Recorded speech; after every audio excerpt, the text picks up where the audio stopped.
Hello dear students, मैं ज्योति Saxena MS college Bikaner से। Student, हम बात कर रहे थे टॉपिक केंद्रीकरण और विकेंद्रीकरण के बारे में। विकेंद्रीकरण क्या होता है? जब सत्ता का बंटवारा कर दिया जाता है तो उसे विकेंद्रीकरण कहते हैं। ये कितने प्रकार का होता है, इसकी क्या विशेषताएं होती है, और विकेंद्रीकरण और प्रत्यायोजन क्या एक ही चीज़ है या अलग अलग है? लास्ट टॉपिक में हम इन सब के बारे में डिस्कस कर चुके हैं। आज हम बात करेंगे विकेंद्रीकरण की कुछ विशेषता या गुण के साथ साथ इसके कुछ दोष भी होते हैं। वो दोष इस प्रकार है। सबसे पहला है समन्वय की समस्या। विकेंद्रीकरण के कारण अधीनस्थ संस्था तो लाभ उठाती हैं, लेकिन संगठन की अलग अलग इकाइयों में समन्वय बहुत कठिन हो जाता है। जितने अधिक निर्णय स्तर होंगे उतने ही उलझनें संगठन में होगी। नीति निर्माण और क्रियान्वयनों पर समन्वय बहुत जरूरी है। सत्ता का विकेंद्रीकरण हमेशा लाभ नहीं देता, कई बार अधीनस्थों को पथ भ्रष्ट भी कर देता है। लॉर्ड एक्टन का कहना है, सत्ता भ्रष्ट बनाती है और निरंकुश सत्ता निरंकुश भ्रष्ट बनाती है। यदि किसी अधीनस्थ को सत्ता दी जाए और उस पर नियंत्रण रखा नहीं जाए तो फिर वो भ्रष्ट बन सकता है, अराजकता की भावना आ सकती है और भी दूसरी समस्याओं का जन्म हो सकता है। पूरी तरह से विकेंद्रीकरण स्टूडेंट्स संभव ही नहीं है। विकेंद्रीकरण में बहुत सारे लाभ हैं, लेकिन फिर भी शासन व्यवस्था का हम पूरी तरह से विकेंद्रीकरण नहीं कर सकते।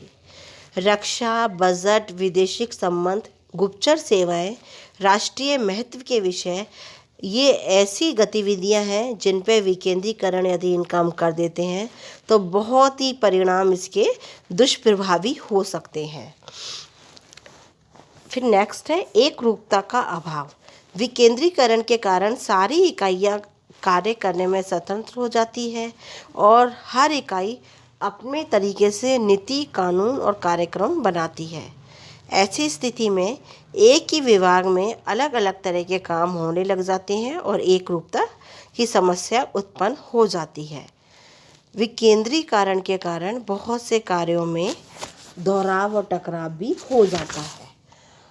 खर्च बहुत अधिक होता है। यदि विकेंद्रीकरण के कारण संगठन में कर्मचारियों की वृद्धि होती है।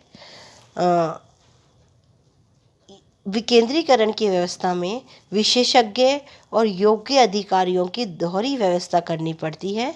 विकेंद्रीकरण में योजना, कार्यक्रम और नीतियों का दोहराव हो सकता है।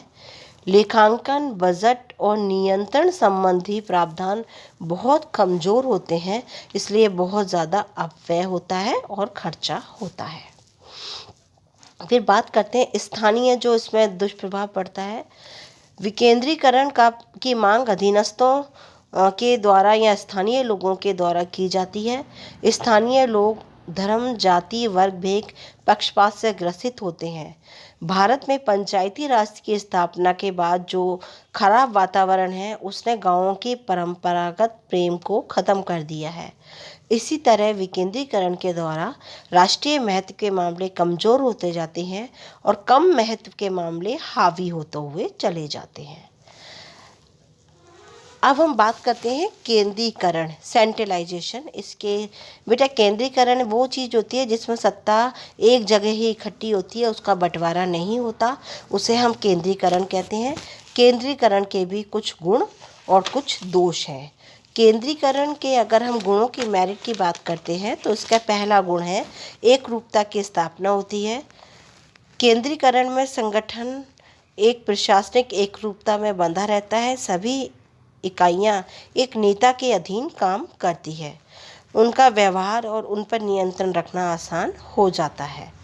प्रभावी नियंत्रण होता है, स्पष्ट नीति होती है, निर्देशन होता है, समन्वय होता है।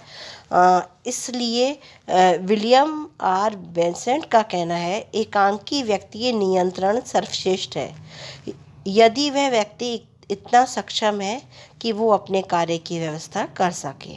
इसलिए छोटे भौगोलिक आकार वाले देशों में केंद्रीकरण की व्यवस्था बहुत वर्षों से काम कर रही है और वो व्यवस्था सफल भी हो रही है। नेक्स्ट है नेतृत्व की प्रभावशीलता। केंद्रीकरण के द्वारा सर्वोच्च अधिकारी अपने प्रभाव में वृद्धि करता है। महत्वाकांक्षी व्यक्तियों की अभिलाषाएं पूरी हो जाती हैं। जो व्यक्ति अपनी योग्यता, प्रतिष्ठा और कार्यों को जोड़कर देखना और कुछ कर दिखाना चाहता है, उसके लिए केंद्रीकरण बहुत अच्छा होता है। मितव्ययता।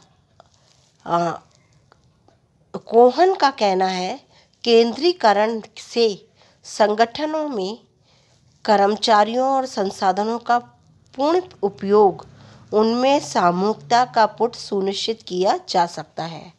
साथ ही अतिराव की समस्या से मुक्ति मिल जाती है। स्टूडेंट, इस तरह केंद्रीकरण में समन्वय होता है, एकरूपता होती है, देश के हितों की रक्षा की जाती है, नेतृत्व बहुत अच्छा होता है और मितव्ययता होती है। लेकिन साथ ही केंद्रीकरण की कुछ हानियां भी हैं। केंद्रीकरण अप्रजातांत्रिक होता है। केंद्रीकरण की परंपरा राजशाही व्यवस्था की विरासत होती है। इसमें आम जन और अधीनस्थ की सहभागिता नहीं होती है। ये कठोर होता है। इसमें संगठन का विस्तार और सत्ता का प्रत्यायोजन इस डर से नहीं किया जाता कि अधीनस्थ सत्ता का प्रयोग करेंगे। परिणाम यह होता है कि स्थानीय स्तर की समस्या ना तो समय पर सुलझ पाती है, ना ही उनका समाधान हो पाता है। कार्यों में बहुत देर होती है। केंद्रीकरण के द्वारा निर्णय की शक्ति उच्च स्तरीय सत्ता के पास होती है। अधीनस्थ संस्था अपनी समस्या उच्च सत्ता को देती है। परिणाम यह निकलता है, उच्च सत्ता के पास बहुत ज़्यादा कार्य हो जाते हैं, वो समय पर कार्य नहीं कर पाता। इसके अलावा केंद्रीकरण में जन सहभागिता का अभाव होता है। संकट की स्थिति में बहुत ज़्यादा हानि उठानी पड़ती है। स्थानीय संसाधनों का सही तरीके से प्रयोग नहीं होता। अधीनस्थों में निराशा की भावना पैदा होती है। इसलिए यह कहा जाए कि केंद्रीकरण और विकेंद्रीकरण दोनों में से किसे अपनाया जाए, यह इसका निर्णय लेना बहुत कठिन है। बिलोबी का ये कहना है, इन दोनों में से किसी एक अवधारणा को सामान्यीकृत नहीं किया जा सकता है, बल्कि यह सब किए जाने वाले कार्य की प्रक्रिया और परिस्थितियों पर निर्भर करता है कि कौन सी व्यवस्था किसके लिए अच्छी है। डेविड टूमैन का कहना है कि व्यवहार में किसी भी संगठन में इन दोनों ही अवधारणाओं के कुछ न कुछ लक्षण जरूर पाए जाते हैं। केंद्रीकरण और विकेंद्रीकरण में अगर हम कंपेयर करें स्टूडेंट, तो इनमें इस तरह से कर सकते हैं। केंद्रीकरण में परंपरा और कठोरता का समावेश होता है। इसमें सत्ता एक स्थान पर होती है। नीति, कानून और कार्यक्रम का निर्णय उच्च स्तर पर होता है। अधीनस्थ और जनता का सहयोग नहीं मिल पाता। रक्षा, नियोजन, वित्त, लेखा क्षेत्र में ये केंद्रीकरण की अवधारणा ज़्यादा प्रबल पाई जाती है। उत्पादन, सेवाएं और संसाधन सब चीज़ एक जगह ही मिल जाती है। जबकि विकेंद्रीकरण प्रजातांत्रिक मूल्यों का प्रतिपादन करता है। इसमें सत्ता का प्रत्यायोजन अधीनस्थों को किया जाता है। निर्णय अधीनस्थ लेते हैं। उत्पादन, सेवाएं, संसाधन बिखरे रहते हैं। अधीनस्थ और जनता का सहयोग मिलता रहता है। सामाजिक सेवाएं, जन कल्याण और सामान्य विषयों में अधिक होती है। इसलिए एक संगठन की सफलता के लिए विकेंद्रीकरण बहुत ज़रूरी है, ताकि संगठन सही समय पर अपने उद्देश्यों को प्राप्त कर सके।